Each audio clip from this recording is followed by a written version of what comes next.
MP के सिंगरौली जिले से जबरन धर्मांतरण का मामला सामने आया है। मिली जानकारी के मुताबिक 100 से अधिक हिंदुओं को ईसाई धर्म अपनाने के लिए दबाव बनाया जा रहा था। मामले की सूचना मिलने पर पहुंची पुलिस ने महिला और पुरुषों सहित कई आरोपियों को गिरफ्तार किया है। वहीं मौके से हिंदू विरोधी किताबें से भरी पिकअप गाड़ी और ईसाई समुदाय का बैनर भी बरामद किया है।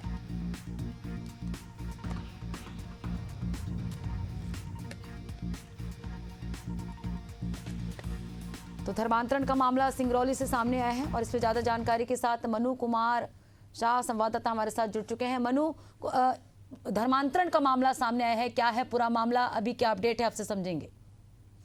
जी, मैं बिल्कुल बताना चाहूंगा कि यह जिला मुख्यालय से कुछ किलोमीटर दूरी पर इतनी बड़ी धर्मांतरण वाले गिरोह चल रहे थे। पहले भी ऐसी खबरें मिली हुई थी, 80 लोगों को धर्मांतरण करवाया गया था, जहां पर लगातार हिंदू संगठनों ने इस मामले को गंभीरता से लिया और जानकारी के मुताबिक कल रात में छापेमारी किए, जहां पर बहुत सारे हिंदू विरोधी बुकें बरामद हुई और कई लोग 100 से अधिक लोगों के पास जबरन धर्मांतरण परिवर्तन करवाया जा रहा था, जिसको लेकर संगठन ने पुलिस को भी सूचना दी और पुलिस मौके पर पहुंची है और पूरी तरह मामले को छानबीन कर रही है।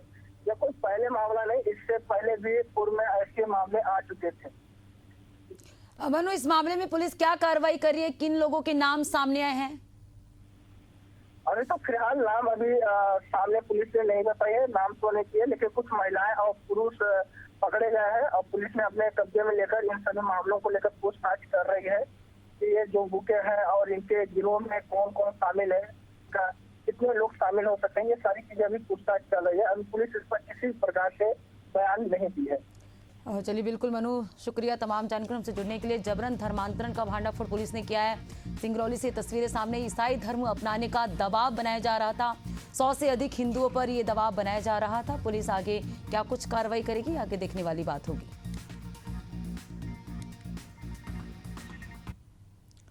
और इस बीच बलौदाबाजार से बड़ी खबर सामने आ रही, प्लांट के खिलाफ उमड़ रहा लोगों का गुस्सा। जनसुनवाई में ग्रामीणों ने विरोध किया था। क्रेशर प्लांट के डस्ट से धान की फसल बर्बाद हो रही है। ग्रामीणों ने नेशनल हाईवे पर चक्का जाम किया है। पुलिस बल तैनात है। अल्टीमेटम देने के बाद भी प्रशासन कोई कार्रवाई नहीं कर रही है। तो अल्टीमेटम देने के बाद भी प्रशासन की ओर से कोई कार्रवाई नहीं किया गया है। यहाँ ग्रामीणों ने बड़ी संख्या में पहुंचकर चक्का जाम किया। दरअसल प्लांट के खिलाफ लोग जो हैं आक्रोश व्यक्त कर रहे हैं। जन सुनवाई में भी ग्रामीणों ने इसका विरोध किया था। क्रेशर प्लांट के डस्ट से धान की फसल बर्बाद हो रही है। तो धान की फसल बर्बाद हो रही है, इसको लेकर ग्रामीणों ने चक्का जाम किया है। बड़ी संख्या में लोग पहुंचे। अल्टीमेटम देने के बाद भी प्रशासन की ओर से कोई कार्रवाई नहीं हुई है। तो बलौदाबाजार से ये तस्वीरें सामने आई है। प्लांट के खिलाफ यहाँ पर ग्रामीण एकजुट हुए हैं। जनसुनवाई में ग्रामीणों ने इसका विरोध भी किया था। क्रेशर प्लांट के डस्ट से धान की फसलें जो है बर्बाद हो रही है। ग्रामीणों ने नेशनल हाईवे पर चक्का जाम किया है। पुलिस बल भी मौके पर तैनात है। तो क्रेशर प्लांट के खिलाफ यहाँ पर ग्रामीण एकजुट हुए हैं, सड़क पर बैठे हुए हैं, चक्का जाम किए हुए हैं। ये एक्सक्लूसिव तस्वीरें आप देख रहे हैं, जहां बड़ी संख्या में ग्रामीण पहुंचे और प्लांट के खिलाफ लोगों का गुस्सा देखने को मिल रहा है। तो क्रेशर प्लांट के खिलाफ यहां पर ग्रामीण विरोध प्रदर्शन कर रहे हैं। ये एक्सक्लूसिव तस्वीरें आपको दिखा रहे, जहां हाल ही में जन सुनवाई में ग्रामीणों ने इसका विरोध भी किया था। लगातार ग्रामीणों के द्वारा इस प्लांट का विरोध किया जा रहा है, लेकिन अब तक जो है प्रशासन की ओर से कोई कार्रवाई नहीं हुई है। तो प्लांट के डस्ट से धान की फसल बर्बाद हो रही। कहीं ना कहीं ग्रामीणों की ये मांग है, प्लांट को बंद करवाने की यहाँ पर ग्रामीण जो है मांग कर रहे हैं। अपना आक्रोश व्यक्त करते हुए ग्रामीण का बड़ी संख्या में पहुंचे हुए हैं और यहाँ पर चक्का जाम किए हुए हैं। और चलिए, इस पर ज्यादा जानकारी के साथ प्रवीण डोमने हमारे साथ संवाददाता फोन लाइन पे जुड़ चुके हैं। प्रवीण, ग्रामीणों ने चक्का जाम किया है प्लांट के खिलाफ, आपसे समझेंगे। जी, ग्राम देवरी कसडोल से महज 3 किलोमीटर दूर है। वहाँ पर एक आशु मिनरल्स करके क्रेशर प्लांट और क्वेरी है, खदान है, जिसकी मतलब खदान की गहराई काफी ज्यादा होने से गांव के तालाबों का और क्या सूख जा रहा है। साथ ही साथ जो क्रशर की डस्ट है, वो डस्ट के उड़ने से, पत्थर के डस्ट के उड़ने से आसपास की पूरी खेती बंजर होती जा रही है, जिससे मतलब ग्रामीणों का यह कहना है कि वहाँ पर फसल नहीं हो पा रही है, बंजर हो गई है जमीन। इन्होंने क्रेशर को बंद करने के नाम पर त्रिस्तरीय पंचायत चुनाव का भी इन्होंने बहिष्कार किया था। उसके बाद भी सरकार ने कोई इन पर ध्यान नहीं दिया। बीच बीच में इन्होंने कई बार अल्टीमेटम दिया। जन सुनवाई के दौरान भी पूरे कर्मचारियों को वहां पर घेर लिया गया था। शायद भी प्रशासन नहीं जागा। कलेक्टर के पास भी गए थे ये। उसके बाद एसडीएम के साथ 2-3-4 बार वार्ता भी की हुई, परंतु वार्ता विफल रही, क्योंकि ग्रामीणों का सिर्फ एकमात्र मांग है कि क्रेशर प्लांट बंद होना चाहिए। क्योंकि उससे बंद नहीं होने से, उसे क्रेशर की डस्ट उड़ने से खेत बंजर हो रहे हैं। खदान की गहराई ज्यादा होने से पूरा पानी सूख जा रहा है, खेतों का पानी सूख जा रहा है, तालाब कुओं का पानी सूख जा रहा है। और उसके बाद भी कोई मतलब हल न निकलने, शासन की किसी प्रकार की कार्रवाई के न होने के कारण उन्होंने अल्टीमेटम दिया था कि 10 तारीख को हाईवे पर चक्का जाम करेंगे। उसके मतलब इसीलिए आज उन्होंने NH 130B में बड़ौदा बाजार प्रवीण, हाल ही में जो है इन्होंने पैदल यात्रा भी निकाली थी। जन सुनवाई के दौरान इनसे बातचीत भी हुई थी, तो प्रशासन की क्या प्रतिक्रिया सामने आ रही? लगातार जो है ग्रामीण इसका विरोध कर रहे हैं। प्रशासन का कहना यह है कि यह खदान 2030 तक 30 साल के लिए लीज में दी गई है, जिसे बंद नहीं किया जा सकता। और पर्यावरण विभाग द्वारा भी आकर यहाँ पर जांच की गई थी, परंतु जांच की रिपोर्ट ग्रामीण तक सार्वजनिक नहीं की गई है। प्रशासन की इन्हीं मतलब कमियों के चलते ही लोगों का आक्रोश जागा है, ग्रामीणों का आक्रोश जागा है। आज वे चक्का जाम के लिए धरने पर बैठ गए हैं। चलिए, बिल्कुल प्रवीण, आगे देखने वाली बात होगी कि इनकी मांग कब तक जो है पूरी होती है। शुक्रिया तमाम जानकारी हमसे जुड़ने के लिए। तो प्लांट के खिलाफ लोगों का गुस्सा उमड़ पड़ा है। ये तस्वीरें आप देख रहे हैं जहां जन सुनवाई में भी ग्रामीणों ने विरोध किया था, लेकिन अब तक प्रशासन की ओर से इनकी सुनवाई नहीं हुई है। प्लांट के डस्ट से धान की फसलें बर्बाद हो रही है। और इस बीच राजधानी भोपाल से बड़ी खबर सामने आ रही है। मछली परिवार ने एक और सरकारी जमीन पर कॉलोनी काटी है। अनंतपुर में सिंचाई विभाग की जमीन पर मछली परिवार ने कॉलोनी काटी। कॉलोनी में सिर्फ मुस्लिम समुदाय को प्लाट बेचे गए हैं। आनंद लेक सिटी के नाम से बसाई गई है अवैध कॉलोनी। कॉलोनी में बिजली के खंभे, ट्रांसफार्मर भी लगे हैं। इससे पहले पशुपालन विभाग की जमीन पर कब्जे के आरोप लग चुके हैं। तो मछली परिवार संबंधित ये खबर सामने आई है। बड़ा अपडेट आपको बता रहे हैं, मछली परिवार ने एक और सरकारी जमीन पर कॉलोनी काटी है। और चलिए इस पे ज्यादा जानकारी के साथ दुष्यंत पाराशर संवाददाता हमारे साथ फोन लाइन पे जुड़ चुके हैं। दुष्यंत, मछली परिवार से संबंधित बड़ा अपडेट सामने आया, आपसे समझेंगे। हाँ बिल्कुल, देखिए बड़ा अपडेट है इस पूरे मामले को लेकर। मछली परिवार ने एक और सरकारी जमीन पर कॉलोनी काटी। इसकी जानकारी जो है वो निकल कर सामने आई है। अनंतपुर में सिंचाई विभाग की जमीन पर कब्जा करके उस पर कॉलोनी बनाई गई है और कॉलोनी में सिर्फ मुस्लिम समुदाय को प्लॉट जो है वो दिए गए हैं। इसके साथ ही इस अगर कॉलोनी की बात कर ली जाए तो आनंद लेक सिटी के नाम से यह अवैध कॉलोनी स्थापित की गई है। TLCC की कोई भी जो अप्रूवल है यहाँ पर नहीं लिए गए हैं। किसी भी प्रकार से कोई भी जो वैधानिक जो व्यवस्थाएं की जानी चाहिए थी वो नहीं की गई। लेकिन इसके बावजूद कॉलोनी में बिजली के खंभे जो है, ट्रांसफार्मर भी लगाए गए, खंभे भी लगाए गए हैं। सड़क जो है वो नगर निगम ने बना के दी है। तो ऐसे में बहुत सारे सवाल जो है वो यहाँ पर खड़े हो रहे हैं। पशुपालन विभाग की जमीन इससे पहले सीमांकन की गई है और पशुपालन विभाग ने उसको खाली करने की बात भी कही है। 36 कब्जे भी पाए गए और उस पर अब नोटिस जो है वो जारी किए गए थे। लेकिन अब एक नया मामला निकल के सामने आया है। इस मामले में किस तरीके से कार्रवाई की जाती है ये आगामी समय में देखने को जरूर मिलेगा। लेकिन ये जरूर कहा जा सकता है कि जब इस पूरे मामले में गंभीरता से पूरी जांच होगी तो कहीं ना कहीं बहुत बड़े बड़े खुलासे जो है वो होने की संभावना है। दुष्यंत, अब तक जो है प्रशासन की कार्रवाई किस स्तर तक पहुंची है? बिल्कुल, देखिए अब तक प्रशासन जो है इस पर पूरी तरीके से कंट्रोल नहीं कर पाया था।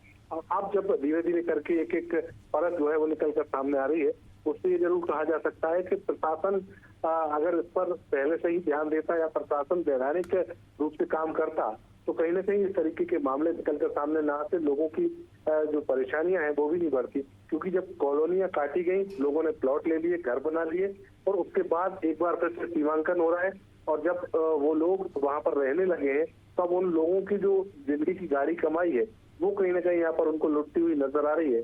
तो ऐसे में आम लोगों की परेशानी भी इन तमाम सारी कार्रवाइयों से बढ़ रही है। लेकिन कार्रवाई अगर सही तरीके से सही समय पर पहले ही प्रशासन इसको गंभीरता से लेकर करता तो शायद इतनी परेशानी आम लोगों की नहीं बढ़ती।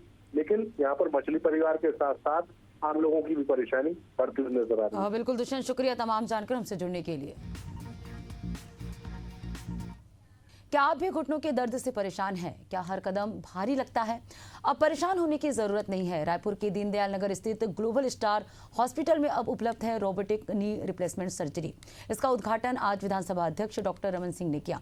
मंत्री लखनलाल देवांगन और विधायक पुरंदर मिश्रा भी मौजूद रहे। Orthopaedic surgeon doctor Jaivardhan Singh ने बताया कि ये अत्याधुनिक तकनीक है जो आपके हर घुटने की असली तकलीफ को सटीक पहचानती है और देती है 100% परफेक्ट रिजल्ट। वहीं विधानसभा अध्यक्ष डॉक्टर रमन सिंह ने बताया कि मरीजों को अब डरने की जरूरत नहीं है। रोबोटिक सर्जरी से न केवल ब्लड लॉस कम होता है बल्कि मरीज अगले ही दिन खड़े हो जाते हैं और 3 दिन में छुट्टी मिल जाती है। पूर्व मुख्यमंत्री डॉक्टर रमन सिंह ने भी कहा, ये आधुनिक चिकित्सा पद्धति का वरदान है। मरीजों को मिलेगा जल्द आराम, जल्दी रिकवरी और बेहतर जीवन।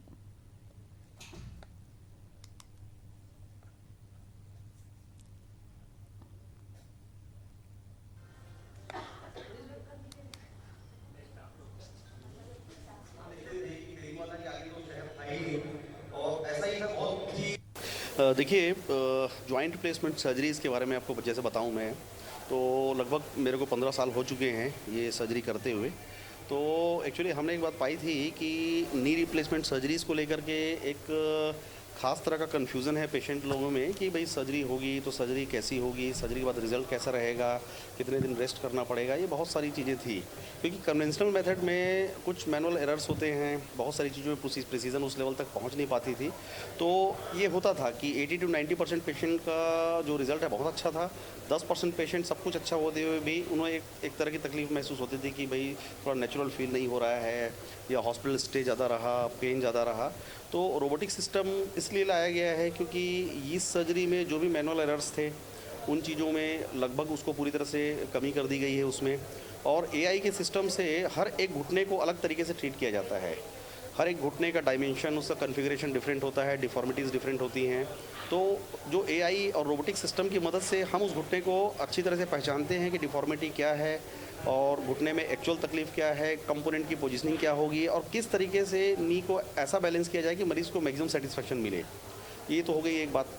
दूसरी बात ये है कि ये बहुत ही मिनिमम इंसिजन में होता है, छोटे इंसिजन से होता है, ब्लड लॉस नहीं होता है इसमें और इसी कारण से पोस्ट ऑपरेटिव पेन बहुत कम रहता है। तो अभी जो मरीजों में हमने जो बदलाव देखा है कन्वेंशनल सर्जरी और रोबोटिक सर्जरी में कि पेशेंट दूसरे दिन से बिना सपोर्ट के वॉक कर रहे हैं, उन्हें पेन बहुत कम होता है। तो हॉस्पिटल स्टे लगभग आधा हो चुका है।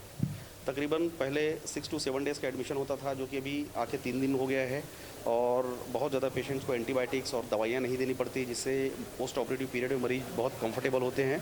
तो सेटिस्फेक्शन लेवल जो है डेफिनेटली बढ़ा है। और अभी जो नई टेक्नोलॉजी आई है और जो वर्ल्ड क्लास इम्प्लांट अट्यून जो हम जॉनसन एंड जॉनसन का यूज़ कर रहे हैं अभी, और रोबोटिक सिस्टम भी है, वर्ल्ड की रिनाउंड कंपनी है जॉनसन एंड जॉनसन जिसका वैलिस ये सबसे आधुनिकतम रोबोट है। और ये सारी चीज़ें करने के बाद आज जो लाइफ एक्सपेक्टेंसी अपन नी रिप्लेसमेंट की बोले तो वो लगभग 25 से 30 साल है। तो किसी भी पेशेंट की सर्जरी अगर 55-60 की ईयर में हो रही तो एक तरह से लाइफ लॉन्ग सर्जरी है। तो ये सारी सुविधाएं मिली हैं और अभी तक ये सर्जरी मेट्रोज़ में, बड़े बड़े सिटीज़ में, हैदराबाद, मुंबई और पुणे जैसे शहरों में हो रहा था। तो अब हम रोबोटिक सर्जरीज़ कर रहे हैं यहाँ पे। पिछली 22 तारीख को मैंने पहली सर्जरी की, उस दौरान से अभी तक 15-16 सर्जरीज़ हो चुकी हैं और सभी पेशेंट बहुत हैप्पी हैं।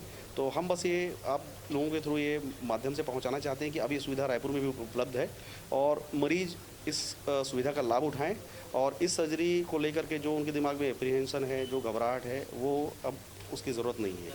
बहुत ही पारिवारिक वातावरण में ग्लोबल स्टार हॉस्पिटल जहां नी रिप्लेसमेंट रोबोटिक सर्जरी से होगा, ये अत्यंत आधुनिक तरीके से बहुत कम ब्लड लॉस, बहुत कम परेशानी में मरीज को घुटने का रिप्लेसमेंट होता है और 100% ये परफेक्ट इसलिए रहता है क्योंकि सारे एआई के माध्यम से कैलकुलेटेड इस पे सर्जरी होती है।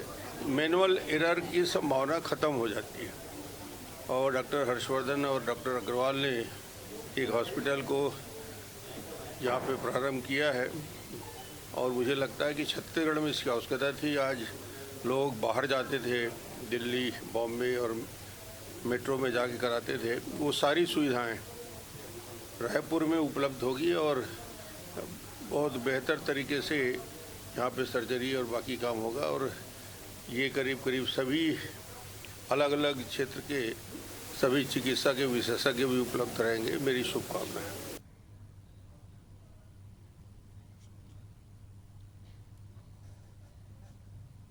और चलिए इस बीच ग्वालियर से बड़ी खबर सामने आ रही है। मॉल के बाहर खड़ी बाइक चोरी का सीसीटीवी आया सामने। इंदरगंज थाना क्षेत्र के गुरुद्वारे के पास की घटना बताई जा रही है। चोरों की तलाश में पुलिस जुट गई है। तो मॉल के बाहर रखी बाइक चोरी हो गई है। चोरी का सीसीटीवी फुटेज भी सामने आया है। इंदरगंज थाना क्षेत्र के गुरुद्वारे के पास की ये घटना बताई जा रही है।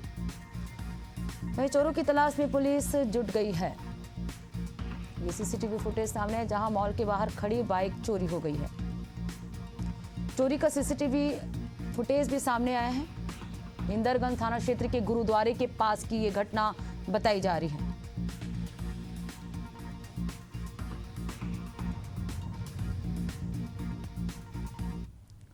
और राजधानी रायपुर से इस वक्त की बड़ी खबर सामने आ रही है। बाइक से गांजे की तस्करी करने वाले 2 आरोपियों को पुलिस ने गिरफ्तार कर जेल भेज दिया है। दोनों आरोपियों को 15-15 साल की सजा सुनाई गई है। ये पूरा मामला 2021 का है। आरोपियों के पास से पुलिस ने 1,70,000 रुपए का गांजा बरामद किया था। लगभग 3.5 साल चली सुनवाई के बाद एनडीपीएस स्पेशल जज ने दोनों को सजा सुनाई है।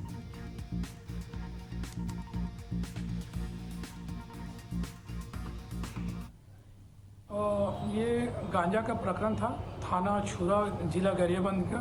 वहाँ पर 2 व्यक्ति उड़ीसा से छुरा होते हुए रायपुर गांजा खपाने के लिए ला रहे थे।